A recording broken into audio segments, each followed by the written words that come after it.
Prince William can't handle the spice and reveals his not safe for work emoji. Plus, King Charles not on the mend with Harry as he and Meghan jet to the Caribbean.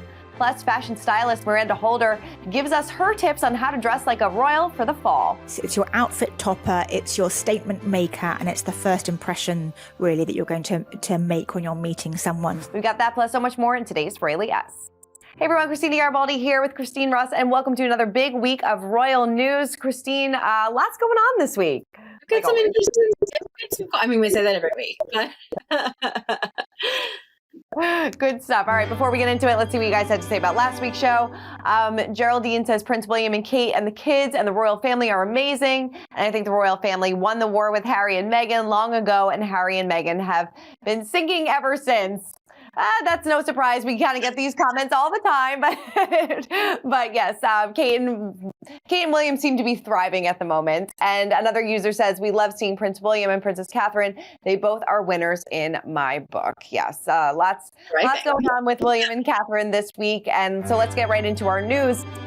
And actually kicking it off with the royal family, King Charles, Prince William, and Princess Catherine are voicing support for Israel after the surprise attacks by Hamas militants killed thousands of civilians last weekend. So the Prince and Princess of Wales released a statement on social media.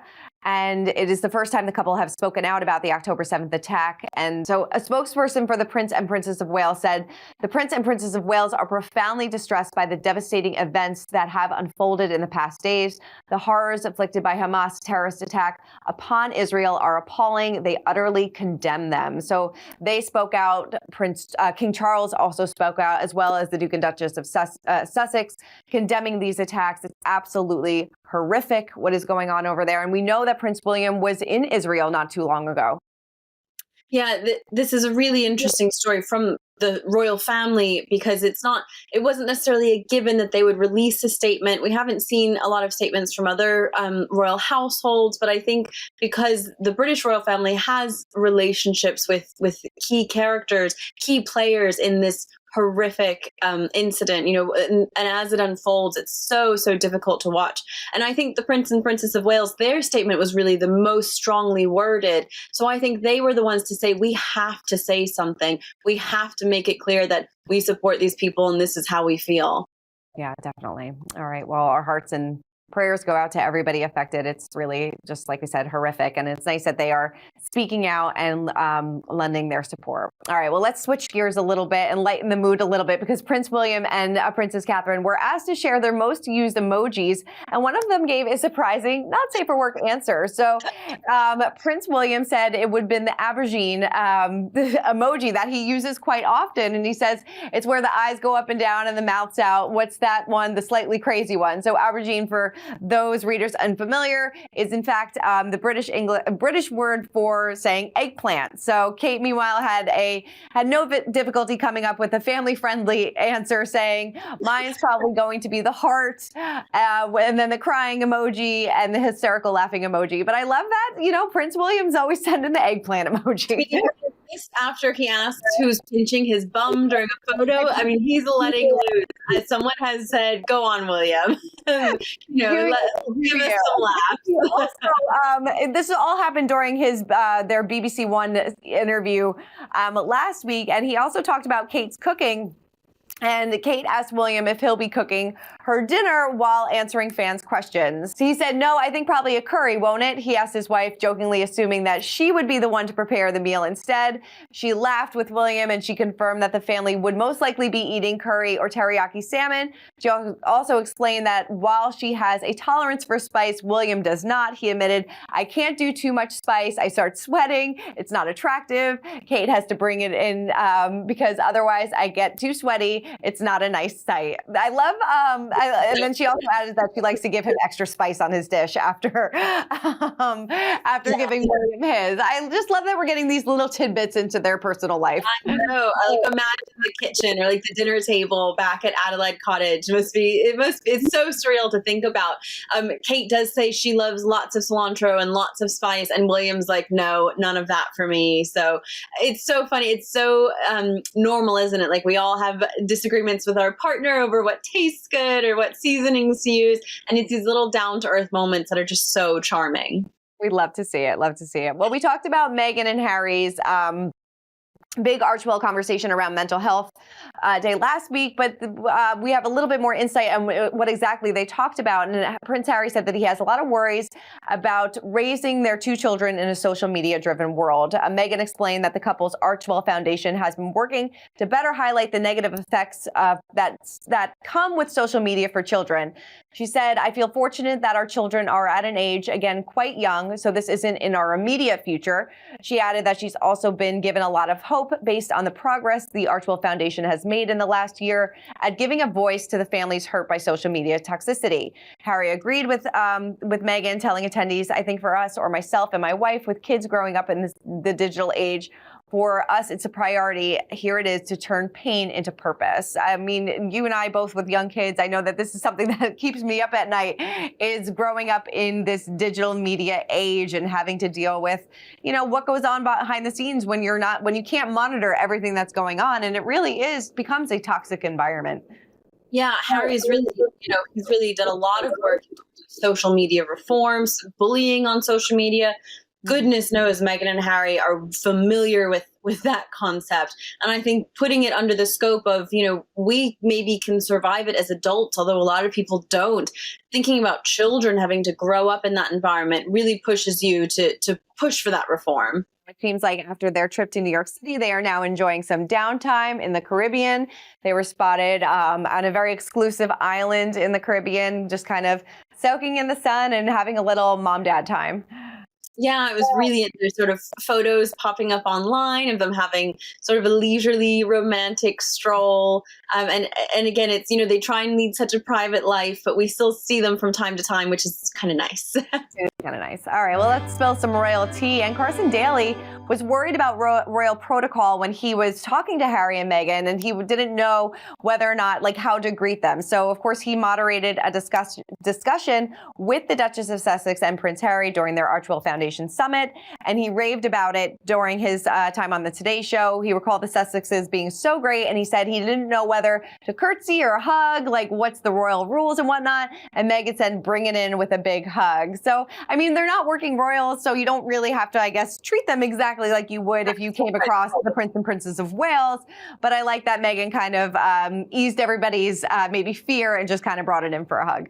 Yeah, but I think Meghan has always been like this. Even when she was a working member of the royal family, we saw her at these events where she would go in and hug people. She really is. I think that's her personality. She's a hugger. She's very down to earth, very friendly. I think she's, just wants to put people at ease and make them comfortable.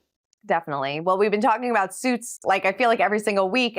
So everybody get excited about this because it may be coming back on television, but in a whole new way. No, Meghan is not coming back. Deadline reported that creator of the show is developing a Suits offshoot with NBC Universal. The project is not being billed as a revival, reboot, or a spinoff, but rather an entirely new series that exists in the Suits universe.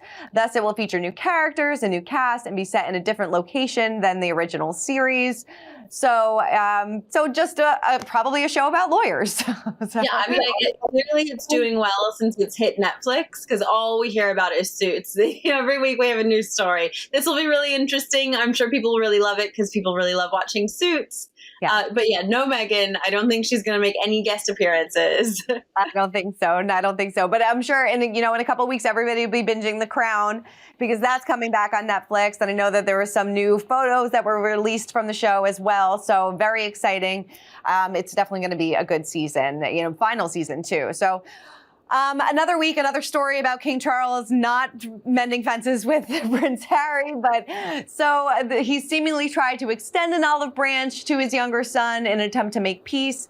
But another royal expert is saying that it was snapped in half by not reconciling with his father and brother, Prince William. So Duncan Larcombe said this. He told The Sun recently that the monarch is also allegedly punishing Harry for the things he wrote in his memoir, Spare. Harry has said some deeply hurtful things about Queen Camilla, and yet the king will still correspond with his son, albeit not directly. This is what Duncan claimed. He also said that it's remarkable, really, because when Charles became king, he said he loved Harry and Meghan, which was a huge olive branch, which Harry then took, snapped in half, and then hit him with it. who knows? I mean, we talk about this on a daily basis. A lot of people did say when King Charles did make his initial speech when he became king that he did extend that olive branch to Prince Harry. But I mean, that was well over a year ago now, and not much has changed. Yeah, I think this is a little bit of not necessarily a little bit of the same, that would be a natural reaction to what was revealed in Spare. The natural reaction would be to be a bit upset, to be quite angry about it. So this is just kind of a little bit of what we already know and what we can already expect from this really terrible family drama that keeps unfolding. Keeps on going. All right, moving on to a story which I really love this week. So Princess Diana's iconic hairstyles were held in place by a specifically made hairspray. So the royals cosmetic chemist revealed this all in an exclusive interview with Page Six. So Sheree Ladov Funch, who was in her early 20s when she got a call from Princess Diana to help her create or help her avoid this helicopter hair throughout her travels across the globe. So she set out to make what she and Diana and Dalton called helicopter hairspray, which was perfected after a series of trials and tribulations. She went on to explain that she explored lush forests and exotic terrains to source rare ingredients fit for a princess-approved product. She said, "We found this gum resin from a tree, and that's how we were able to create this formula for Diana. I was literally in the lab formulating myself, figuring out what's the melting point of this and how do we get it so that it's not so sticky and tacky." So they created this helicopter hairspray. So every time you saw her come out of a helicopter, her hair was tightly in place. They said there was loads of tests and trials. I wonder, did Diana have to stand in front of a helicopter to test it out? I mean, was there lots of, what were we using exactly for this test method? I think it is so fantastic. I love these inside stories about how things, how a royal look really does come together. And speaking of royal looks, let's break down the royal rules. And this week we are joined by fashion stylist Miranda Holder, who is going to weigh in on the latest royal fashion trends and give us some tips and tricks how to dress like a royal for this fall. What do you think of Kate's tailored suit streak as of late? What do you make of this, and do you approve? This has really become her uniform of choice, certainly for appointments and sort of work, if you like, in inverted commas, for Kate.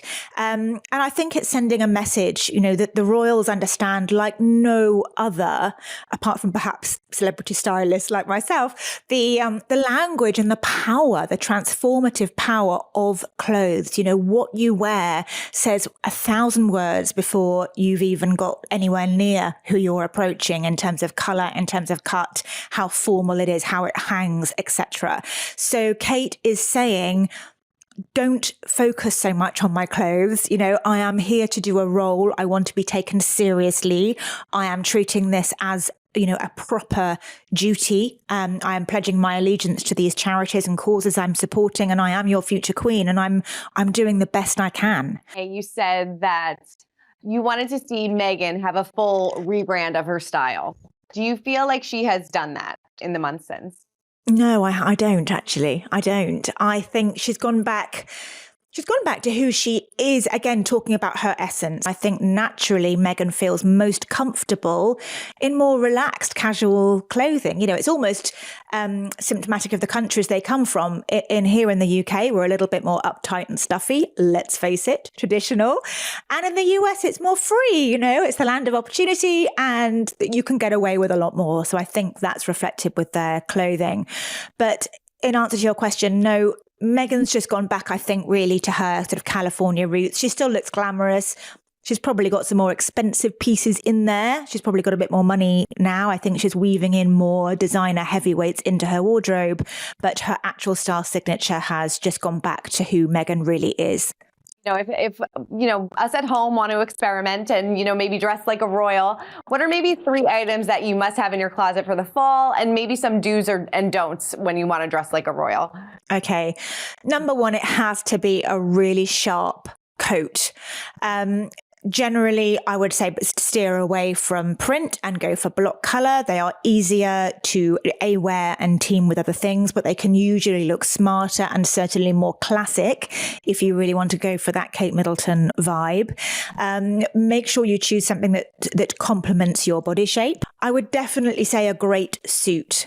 This is not breaking any new ground, but we know all the royals love them and wear them, whether this is a skirt suit or a trouser suit, pantsuit, as you would say, as Kate loves. That's very much up to you and down to your personal style. But they are just so versatile these days, and you can dress them up. Obviously, you can wear them to work if that's if you're in an office situation, but you can really easily dress them up for the evening with a different silk blouse, say some fantastic statement earrings, some killer heels if you dare. But they also look really cool, styled down with sneakers or trainers, as we would say, to make them more daytime appropriate and cool. So that would be a really, really great investment. And then finally, I would say, if I'm going to choose just 3 pieces, a little style trick that Kate doesn't do as much of anymore, actually, but she used to do it all the time, was invest in a really elegant and comfortable, now you would say pump, we would say court shoe. Because they might look a little bit old-fashioned or plain, but actually they're going to be your best friend, because if you get a skin tone complementing pair in a neutral sort of nudie colour, go for a monochrome look. So another really key, strong royal family look, and it makes fashion and dressing so much easier, is to embrace the monochrome. So that means wearing basically the same colour from head to toe down to the shoes and the bag, if you want to take it that far.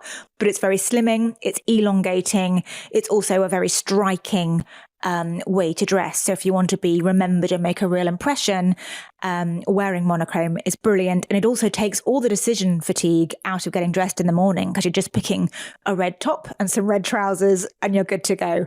I love Miranda. I think she's fantastic. And she gave some really good tips. You know, those 3 statement pieces is pretty much all you need. No, I mean, I feel like I need to go shopping now. This is really dangerous every time we bring in a fashion expert.